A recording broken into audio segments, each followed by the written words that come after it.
Oh my goodness, this Auburn team is so good. This Auburn team is so good. The Tigers take down Purdue 87-69. Thank you so much for making Locked On Auburn your first listen every single day. I'm Zach Blackerby, your host each and every day, of course. Joining me as he does after every show or after every game, the Darrell Dapprich, Montgomery radio legend. It's just every time this team goes out there, Darrell, they find different ways to impress us, different ways to blow us away, and different ways to stick out their chest and say, hey, college basketball world, we don't care what you think. We know we're the best team in the country, and we're going to show you each and every night. Goodness gracious, that was impressive. Well, it starts and ends with Johni Broome. Let's just be honest. He is the tone setter, and I am absolutely shocked, surprised. Never would I have thought, even yesterday, that he was going to play. From what I saw Tuesday, now I didn't think it was bad. I didn't think it was long term. I thought he was going to be able to play, but that Auburn would have said, no, this isn't a conference game. This isn't a tournament game. But it shows that A, it wasn't that bad, and B, the importance, I think, of what Bruce Pearl is trying to set a tone for or send a message about. They wanted this game. They wanted to beat Purdue, number 16 team in the country, in Birmingham at Legacy Arena. So if Broome was available, he was going to play. And that mindset is savage, but I love it. They can beat you so many different ways. And I believe that even without – I get it, Broome's stats showed that he was a difference maker. Those points would have went to somebody else if he didn't play. But they are just so good, so deep, and can beat you so many ways. Yeah, and a lot of it has to do with offense, and that's the interesting thing. But what they did defensively today was insane. So, all right, Purdue, the final was 87-69. So what is that? 18 points, okay? Which is already a beatdown when you look at it. Like 18 points against a top 16 team in college basketball. But let's think about this, Darrell. Purdue ended the game on an 11-0 run in the last 141. They ended it on an 11-0 run. With the walk-ons in. With the walk-ons in. Right. Yeah. And they made 7 of their last 9. Even with that, Auburn held Purdue to 39% from the floor. What? Yeah, that is the storyline, that as good as they've been offensively and as deep as they've been offensively in distributing the basketball and finding different ways, this team starts and ends with how they guard you. And remember, in the first half, if not for a late buzzer beater, 3, and even at that point, they only had 26 points at the half, Purdue. Would have had 23. They get on an 11-0 run with a lot of their guys still in the game and Auburn's walk-ons in. So that's a little bit jaded. Auburn probably would have held them around 60, 62, which is unbelievable. I think Purdue was number 9 in the country in offensive efficiency in Ken Palm, Zach. Number 9 in the country. And they shot 30. And they shot 30 and were, had to have an 11-0 run to sniff upper 60s. And I mean, that goes to show you that's why this team is so different, because let's just say Auburn has an off night shooting the 3. Or let's say somebody finds a way to double team Broome and hold him to 10 points. Auburn will still find a way to beat you because they'll say, okay, we're not going to get 80, but you're not going to get 60. Hey. I mean, that's just a mindset. They don't care as long as they win by double digits. It doesn't matter if it's 60-50 or if it's 80-70. And it starts with how they guard. I know this. I know people that were at the game said that Pearl was extremely, off when they were going to the locker room at halftime because they gave up that 3. Here's a team that only scores 26 points, and he is furious. That's why they guard the way they do. And it's just so steady. Like, Auburn has several good teams over the last, 10 years or since 2019. Yeah. And the way they've been good is like, sure, they've played tenacious defense, but it's just been, all right, there's going to be a stretch of 6 minutes where we blitz you. And most of the time that's enough. And sometimes it would happen in the first half, and it's like, okay, we got 50 points going into halftime. Is that enough? And they played good enough defense to hold it off. This team is just so steady throughout the entire game Not this one, because they took out the starters. They took out Johni Broome with 5 minutes left to go against Thank God. Yeah, that's smart against too. the 16th ranked team in the country. I mean, didn't you have to tell me if this was just me? Live chat, chime in as well. I had to keep reminding myself of how good Purdue was watching this. It's like, Purdue's good. Purdue's a good basketball team. And at times we didn't make them look very good at all. It's a great point. They're just like Ohio State. People think, oh my gosh, they must be a bunch of schlubs. Look what Auburn did to them. This team is way better than Ohio State. They are, but Ohio State's giving Kentucky all they want right now, by the way. So, yeah, like big you see time. Mississippi State, like, weren't they beating up on Memphis? They beat Memphis. They ended up beating Memphis like 14. I mean, the SEC is absolutely. Oklahoma's undefeated. I mean, it's going to be scary good, but that's okay because Auburn's scary good. And it's actually weird that this non-conference schedule, that it looks like Auburn's going to only have one loss in this non-conference schedule.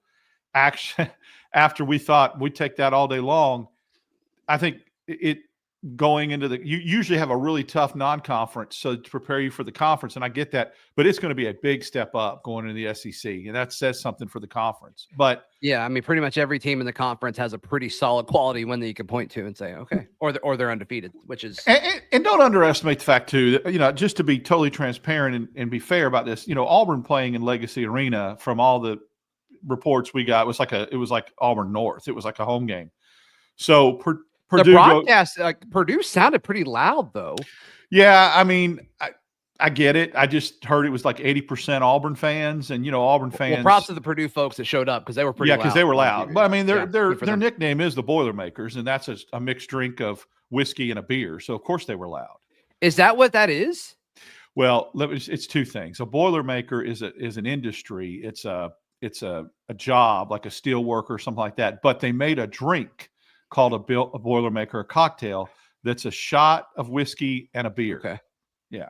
A shot of whiskey and a beer. Yes. Called a Boilermaker. Yeah. That doesn't sound good. I like both of those things. I don't know if I like them together. It's good. Yeah. It's better than cornbread. All right, go ahead. Let's get that out of the way. Wow. Anyway, yes. All right, let's jump into the Johni Broome situation, because I think there's a few different things you can read into with this. I'm a little surprised that he played. We heard yesterday, you and I did, from the same person that was like, okay, yeah, he practiced and like he could be good to go if they need him, was the verbiage that we were told yesterday. And like, I don't know if they needed him, but you got to think how he played 30 minutes, 29 minutes. Yeah, that's a lot. I mean, I would have thought they were going to play 15. Yeah, you got to think that it's not that big of a deal then, right?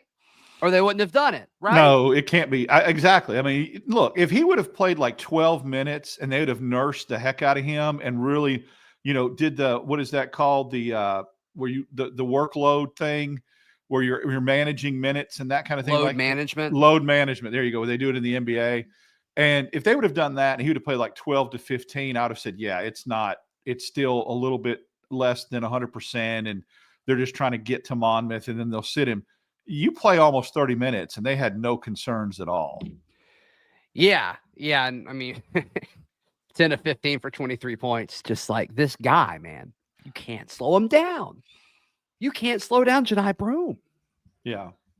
Is he better than Cooper Flagg? Is he the best player in the country? I think so. I mean, I think Cooper Flagg, the head-to-head stuff, but I mean, that was a whole different deal. He is the best player in the country. I say that without, it sounds like I'm saying it without any enthusiasm or excitement. I mean, I guess everything he does now, there's no wow factor.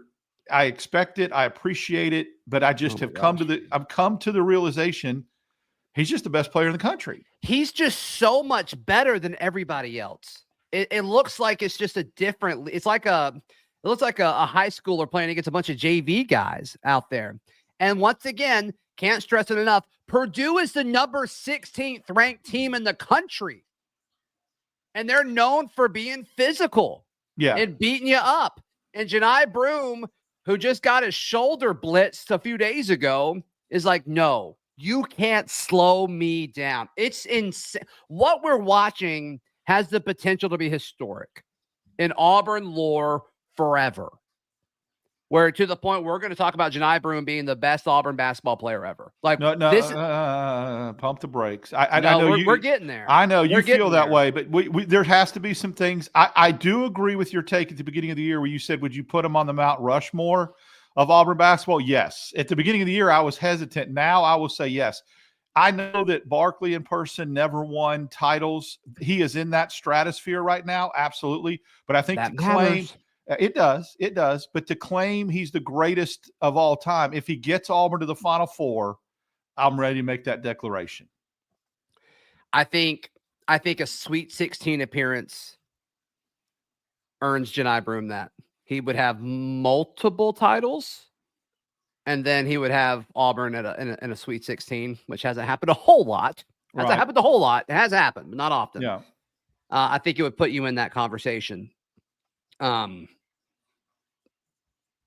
the fact that you even we're having this conversation is really all we should want. Like, who cares if we want to say you're going to have different opinions? Who cares if it's Johni? Yeah. Who cares if it's there's really no Charles? Wrong answer, right? Whatever. There's no wrong answer. Whatever. It's an opinion. The fact that you have arrows in the quiver to make the case should be all that really matters here. Yeah, I just am trying to be.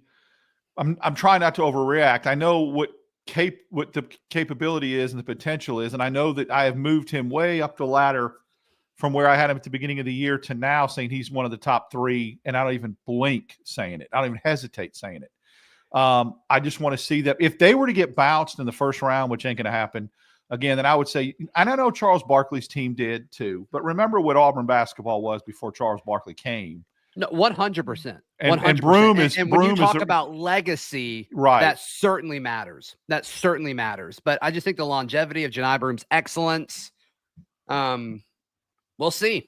I mean, if he gets multiple titles, I don't really know if there's an argument against it. But live chat, let us know.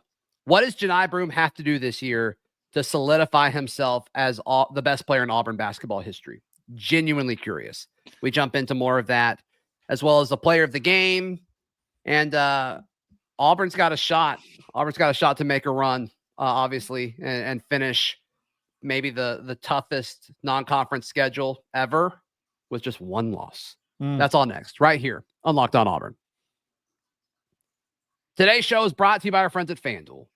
Darrell, can you imagine wagering anywhere other than with our friends at FanDuel? Cannot imagine that. Can't do it. Won't do it. Right now, you can bet $5, and if your first $5 bet hits, you get $150 in bonus bets.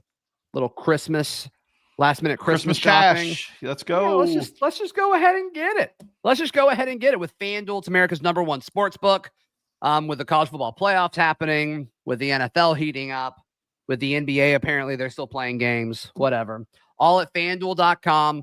$5 can get you $150 in bonus bets when you win that first $5 bet. So check them all out, FanDuel.com. Thank you so much for making Locked On Auburn your first listen every single day. Some folks saying Final Four, which is what you said. I don't think he has to do that much. And I also think we need we also need to have the conversation of greatest versus best. I'm not saying he's a better basketball player, but I'm saying in Auburn lore, if he gets Auburn in a position to make a run in the tournament and they win a few games, definitely the Final Four, it ends that conversation. But I think if he wins multiple rings and just the sustained excellence that he's had and the national awards that he's going to bring in, I think as far as greatest, the argument is there. If you want to nitpick and say best, if they played one-on-one, if you got in a time machine and he played, Charles Barkley when he was at Auburn, who wins one-on-one? I don't know, but I'm saying greatest. I'm not saying best. The argument that I saw it in the chat that, Barkley wasn't close to winning National Player of the Year and Johni Broome is apples and oranges because one, Michael Jeffrey Jordan was in college basketball in 1984. The greatest basketball player that ever lived was in college basketball in 1984. There is no one like that right now in college basketball. They also have the Ewings and it was a different era with some of the greatest players of all time in college basketball because players stayed 4 years back in 1984. Sure. That 1984 team that was nothing but college players destroyed everybody in the Olympics. And so that's why, and Barkley didn't even make that Olympic team. That's how good that team was. Sure. So that argument about as far as National Player of the Year, it's a different era. I'm just saying Barkley completely, I get it. I mean, I get it. What Auburn was in 1982 and 1983 before Barkley came onto the scene in basketball was completely different to what they were the last couple years when Broome came on the scene. That being said, if with still a lot of season left to go, if he gets them to the Final Four and wins National Player of the Year, continues these kind of stats, then yes, I would concede that and say greatest ever to put an Auburn basketball uniform on. Yeah. What do you think about this take? Lucio says Chuma was the greatest in my opinion. Without Chuma, Auburn has 0 Final Fours. I know he missed the Elite Eight, but they were playing for Chuma. That is certainly a take. It is. Certainly a take. Chuma's was really well, I'll say this. At the time of Chuma's and at the time of his injury, I've always made the declaration that at the time of his injury, he was playing better than anybody he was the most valuable player in the country when he went down. He was playing elite in the tournament. He was playing better than anybody in the tournament, and he was playing at a really high level. So yes, in that snapshot, he was playing as good as anybody in the country, period. So Justin Ferguson just put out an incredible stat on Twitter. I'm going to read it to you. Okay. You ready for an incredible stat? Yes. Auburn basketball's wins over non-conference teams 1936 through 2023. 4. Auburn basketball's wins over non-conference ranked teams this year. 4. Wait a minute. Hold on. Let me wrap my head around this. From 1936 to 2023 to last year, Auburn only had 4 wins over ranked non-conference opponents, and they have 4 this year. I don't know what's more surprising, that they have 4 this year, or they had so little in that stretch, as good as they've been in some of those years. And I guess they're including NCAA tournament games. They would have to. That's insane. They may not be including tournament games because your ranking kind of goes away at that point. So I'm not sure. Yeah, that is insane. And maybe the schedule didn't allow for them to play a lot of teams that were ranked that were non-conference. Remember, Auburn used to play some pretty cupcake non-conference schedules in the Cliff Ellis era and Tommy Joe Eagles and Jeff Lebo. Yeah, I mean, that's how they would stockpile wins. For sure. For sure. All right, Auburn, Ken Palm just updated. Auburn remains 1. Shocker.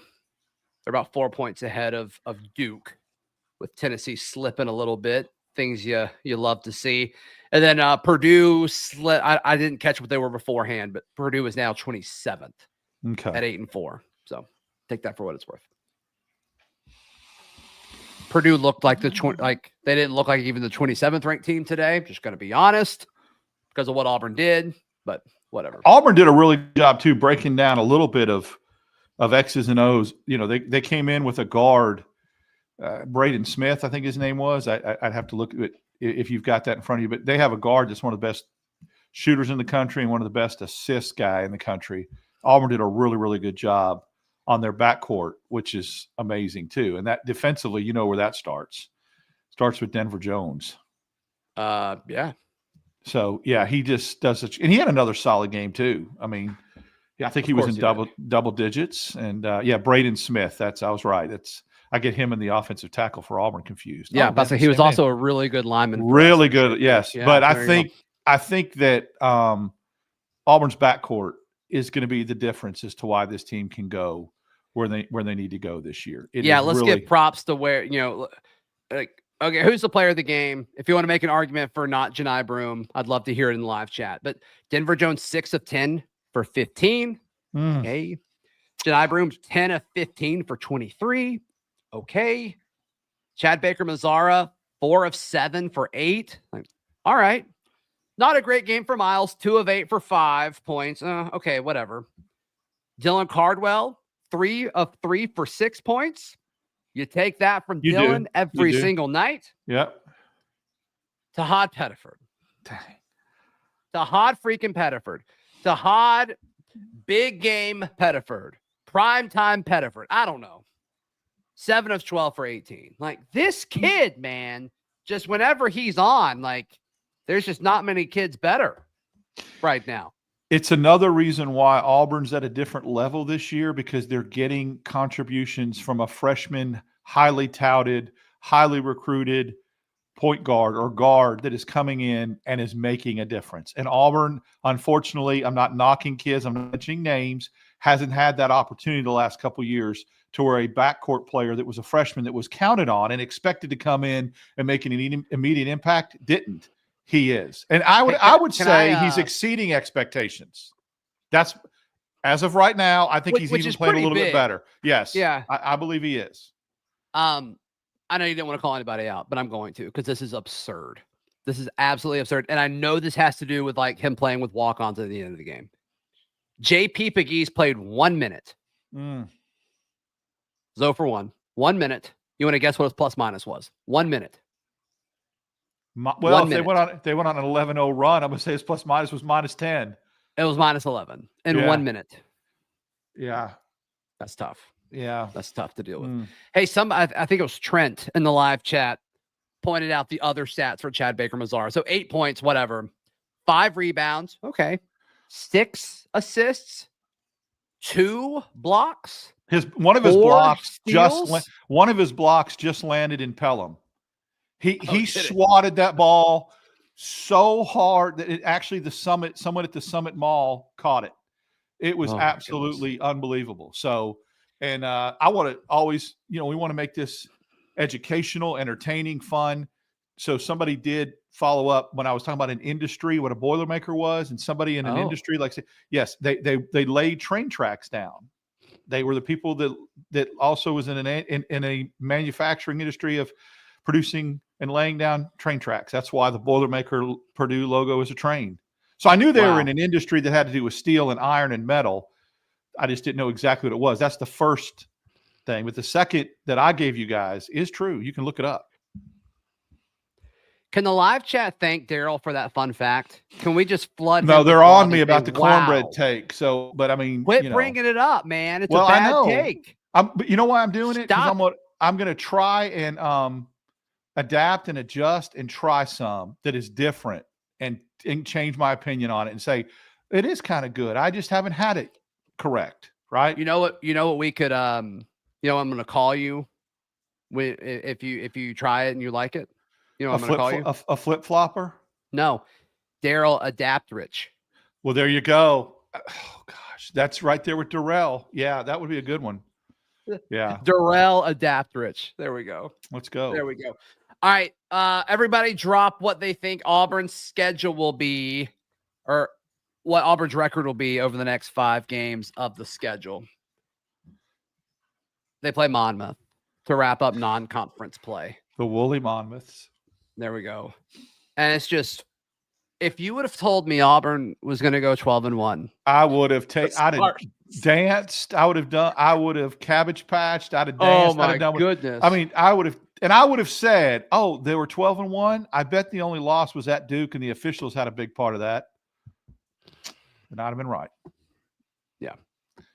All right. Monmouth. They host Missouri on January 4th to start conference play. They go to Texas. I think that one's interesting. That's an intrigue. I think that's the most intriguing of the 5 games. They go to South Carolina, who whooped up on Clemson a few days ago. So I can watch out for them. And then is that 4? Yeah. And then they host Mississippi State, which that's going to be a good game too. Took it to Memphis. So Mississippi State's 11-1.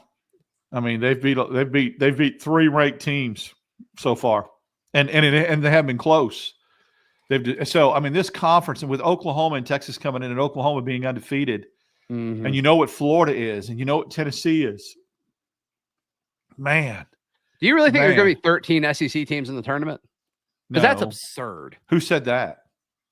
It's in the Lenardi's bracketology. Lenardi's high. there ain't no way that they are getting 13 teams in. I wouldn't be surprised. I'm putting that on a graphic. I'm putting that on a graphic right now. Lenardi's high. Darrell Dapprich. He's been high before with some of the things he's done with Auburn with bracketology. He's a believer now. He's got Auburn as the overall #1 seed. Probably 10 or 11 at the end of the day. They're going to beat up on each other too much. Remember, there are going to be some paper tigers that emerged like Ole Miss last year when everyone thought they were so great and they were like 12-0, and then they got into the conference, got their eyes beat out. It could be, Georgia's even playing really well. We'll see what happens once, the SEC back. There will be some guys that will drop out and will be exposed as the frauds they are. I think Auburn goes 5-0 in the next 5 games. I say 4-1. Just because the SEC is going to be such a gauntlet. At Texas is super intriguing to me. Yeah, I think I would have thought going into the season that Texas, of the 2 new teams coming into the conference, that Texas would have been the better team. Right now, I think it's Oklahoma. So we'll see. We'll see what Auburn can do at Texas. You fear no one, you respect everyone. This league, again, we'll see what happens when they start playing each other. But I just have a feeling they're going to beat each other up. Mm-hmm. Not a bad take. Not a bad take. At South Carolina is going to be interesting too. I feel like we don't do well up there. Am I making that up? Well, there's been times that we've struggled, but I think one time we went up there in the last couple of years, I thought, and won. Was it close? 1-1? Oh, when South Carolina was really, really, really bad, I think Auburn won by 1. Yeah, and thankful for the Boilermaker clarification. Somebody gave us bad information in the chat, which talking about someone said building train tracks, and I listened to them, and that's not what Boilermakers do. So they maintain boilers. I love this comment. Moeller says Boilermakers didn't build train tracks. LMAO. I was just repeating what somebody said in the chat. The LMAO is sending me. See, I knew it was something that had to do with maintenance and industry, though. I was right about that. And then somebody comes in there and says they laid down tracks and maintain tracks, and they threw us a curveball. I didn't have time to look it up. Is that an LMAO of like condescension, or do you think they actually thought it was funny? It might be condescension, condescending, and I've earned it to repeat what somebody said without looking it up. So, are you not supposed to do that? Well, I did it and just took it as gospel, right? And then this guy made me look like a fool, so everybody was thanks. Man. All I know is the second meeting of Boilermaker, and our buddy Dave Schultz is in here, and he'll vouch for this because he knows about that stuff. He works for an industry that knows it is a shot of whiskey and a cold beer, period. Oh, he would know that better than anyone. Exactly. He would know that better than anyone. Yep. So, it is what it is. Spencer said we laid tracks on Purdue. When you boat race the number 16 team in the country by 18, you have to come up with other things, right? That's right. LMAO. Sounds exciting. Yeah. Drop LMAOs in the chat, baby. Let's ride. Let's ride. No, all seriousness, it's so fun to watch this team. Like, let's enjoy this while we can. Let's enjoy this while we can, because what Johni Broome and this squad is doing, it's so fun. It's so stinking fun. So, Darrell, how can people check out everything you've got going on? Follow me on X, Dap6410, Instagram, Darrell Dap. I'm with you on Wednesdays and Fridays. And then, after every basketball game, we go live. So there you go. Yep. We'll do it for every single game because this team certainly deserves it. Please like this video or stream. And please subscribe to the channel. Thank you for getting us over 20,000 subscribers. Super, super cool. We'll see you next time. This has been Locked On Auburn.